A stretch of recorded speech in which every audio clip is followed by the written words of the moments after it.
안녕하세요. 크립토TV입니다. 과거 한국에서도 박상기, 은성수, 최종구 등 코인 투자자들에게 깊은 좌절을 안겨줬던 정부 관료들이 참 많았었는데요. 그중 한 명이었던 기재부 전 차관님이 어떻게 회심하셨는지 한번 알아보도록 하겠습니다. 일단 누군지 바로 공개를 하자면 김용범 전 기재부 차관님인데요. 이분의 정치적 성향이나 출신 같은 건 알고 싶지도 않고 관심도 없기에 이분이 했던 말씀, 팩트 위주로 한번 소개해 드려 보겠습니다. 21년 2월 달에 일단 기재부 차관님이 어떤 얘기를 하셨냐. 최근에 코인 시장 과열 논란 확대되고 있다. 경고를 주고 싶다. 이런 얘기를 하셨고요. 18년 1월 달에는 금융위 부위원장이었는데요. 자금 세탁 악용 위험이 큰 거래소는 사실상 퇴출시켜버리겠다. 거래소 폐쇄 검토 카드를 꺼내 들었다. 다들 기억나실 겁니다. 2018년 1월 박상기의 난과 더불어서 이분도 크게 보조 사격을 했던 거 기억이 나실 텐데요. 사실 마음엔 안 들지만 10분 양보해서 정부 관료다 보니까 뭐 과열을 경고하거나 자금 세탁 방지까지는 그래도 이해를 한번 해보겠습니다. 마음엔 안 들지만요. 한번 이해를 해 드릴 텐데 문제는 요거는 이해가 좀 되기가 어렵습니다. 강을 건너도 한참 건너 버렸는데요. 17년 12월 달에 금융위 부위원장께서 가상화폐 거래는 폰지 사기다. 이때 당시요. 폰지 사기란 단어도 익숙치 않을 때였습니다. 그래서 뉴스에서 오늘의 키워드 폰지 사기를 막 풀어줬던 기억이 나고요. 굉장히 쇼킹했었죠. 김용범 이제 부위원장께서 금융위원회 송년 세미나에서 당당하게 뭐라고 얘기를 하셨냐. 암호화폐 가격이 오르는 건 다른 이유가 없다. 다른 사람이 내가 원하는 가격에 이를 사줄 거라는 기대감 때문이고 이는 금융 다단계 폰지 사기라고 할 수 있다. 강을 건너도 한참 건넜죠. 그러니까 반 비트코인 인사로 이제 자리매김했었을 거고요. 뭐 JP모건 회장 버금갈 정도로 거의 어록이잖아요. 근데 이대로 끝났으면 제가 영상을 안 만들었겠죠. 불안한 예상이 현실로 돌아왔습니다. 그 강을 굳이 헤엄쳐서 돌아오셨는데 이 코인회사 대표님으로 22년 8월에 취임을 하셨네요. 그래서 저희 편 안 돼도 되는데요. 굳이 저희 편이 돼가지고 비트코인 가즈아 정말 침 튀기면서 요새까지도 최근까지도 얘기를 하고 다니시는데 뭐라고 하나 제가 소개를 해드려 보겠습니다. 이거 9월 14일자에 이제 한국에서 있었던 큰 행사에서 얘기를 했는데 무슨 얘기를 하셨냐. 웹3에 유리한 환경을 갖춘 한국은 기회를 놓치지 말자. 무슨 기회요? 아시아에서 코인 허브가 되는 기회. 대충 하는 게 아니라 코인 1등 아시아에서 해보자. 이런 얘기를 하고 계시고요. 또 HOR 이게요. 해시드 오픈 리서치. 해시드 이제 계열사인데요. 리서치라 하면 코인을 연구까지 하고 계시나 봅니다. 아무튼 이 회사, 본인 회사는 민간 전문가와 정부 당국 사이에서 차분하고 건설적인 대화의 장을 마련할 것. 왜입니까? 예전에 정부 당국 있어서 아는 사람 많을 거고 지금은 내가 민간 전문가잖아요. 그러니까 여기랑 여기 브릿지 역할을 하면서 비트코인을 블록체인을 크게 확장시켜 나가겠다. 이런 얘기를 하는 겁니다. 그리고 또 무슨 얘기를 하셨냐.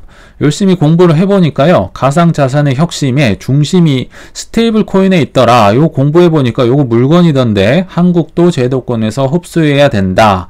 그리고 뭐 여기 너무 많아서 못 가져왔지만 뭐 K-팝도 뭐 블록체인에 얹어서 뭐 대중화를 시키고 뭐 별의별 얘기를 다 하셨습니다. 게다가 정말 제가 한번 파면 끝까지 파고드는데요. 어떤 얘기 하셨냐 많이 알아봤는데 딱 하나만 더 소개를 해드리면 이제 정확히 이분이 21년 3월에 기재부 차관에서 은퇴를 했었습니다. 당연히 적적하셨겠죠. 그래서 1년 만에 1년 동안 책을 써서 나온 이제 명저가 있는데요. 격변과 균형이라는 책을 쓰셨네요. 격변과 균형, 한국 경제의 새로운 30년을 위해서 무엇을 해야 될까? 여기에 대해 썼겠죠. 내용은 제가 뒤에서 소개를 해드리고요. 일단 지은이, 김용범, 뭐 서울대 졸업하고 뭐 금융위 부위원장, 기재부 차관 뭐 좋은데 다 나오셨네요. 근데 요거는 저도 처음 알았는데 세계은행, 월드뱅크에서 선임 이코노미스트로 일했다. 월드뱅크라 함은 IMF, BIS와 더불어 비트코인을 굉장히 싫어하는 곳이죠. 근데 거기서 4년간 글을 쓰신 것 같네요. 그러니까 보통 성향이 어떨지 뭐 짐작이 되겠죠. 근데 그러던 분이 이제 내용을 소개해 드리겠습니다. 앞으로 한국의 30년, 새로운 30년을 위해 어떤 걸 하셔야 되냐. 5장에 보니까요, 블록체인과 가상자산의 미래에 대해서 논하고 계시네요. 정말 많은 내용이 있지만 제가 두 부분만 발췌를 해왔습니다.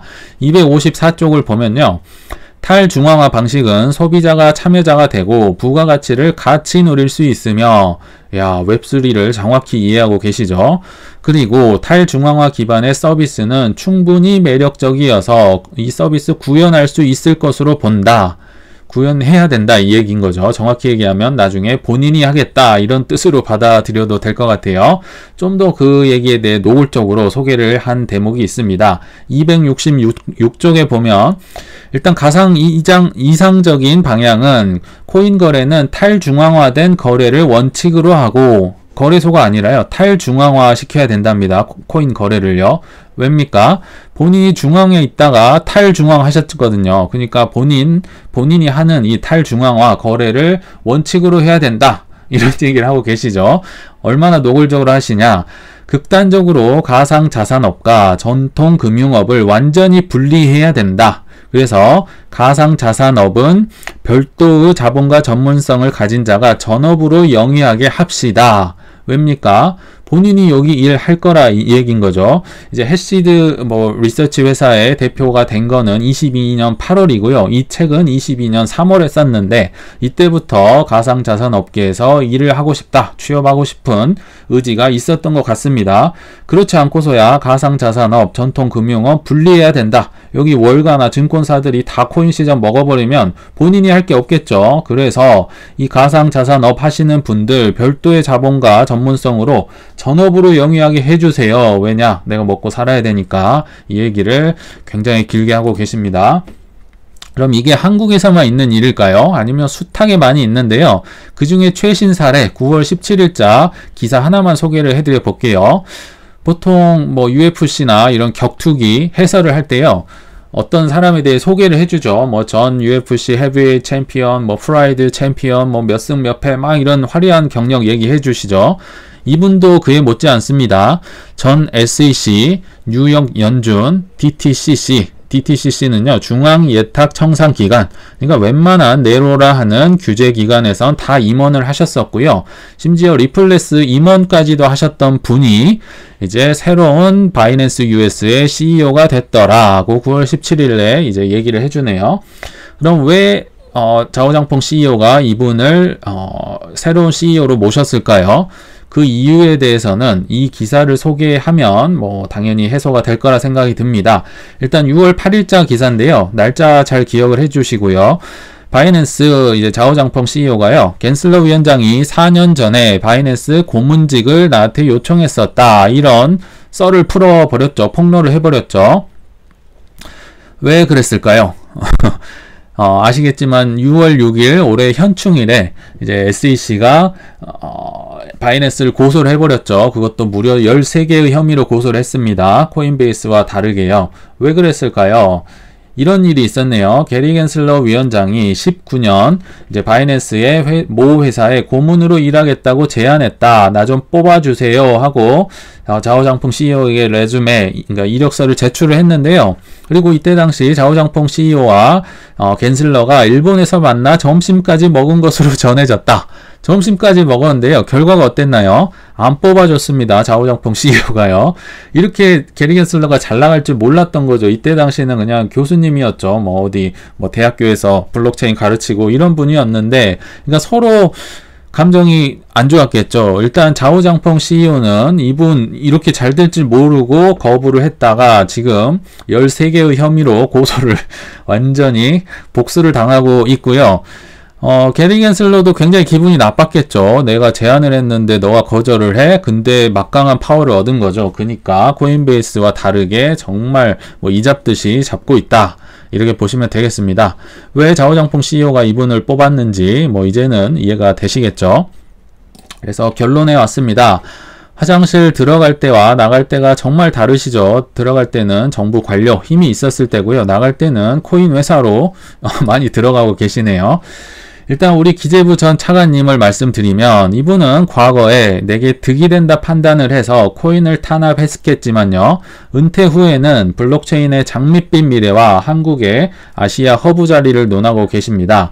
아마도 게리 겐슬러도 말년에는 코인베이스 법률 고문 정도로 취업을 하면서 비트코인 현물 ETF도 동시에 투자하고 있지 않을까 싶은데요. 향후에 게리 겐슬러가 얼마나 비트코인을 찬양하면서 민간과 공공을 잇는 브릿지 역할을 할지 지켜보는 재미도 쏠쏠할 것 같습니다. 시청 감사합니다.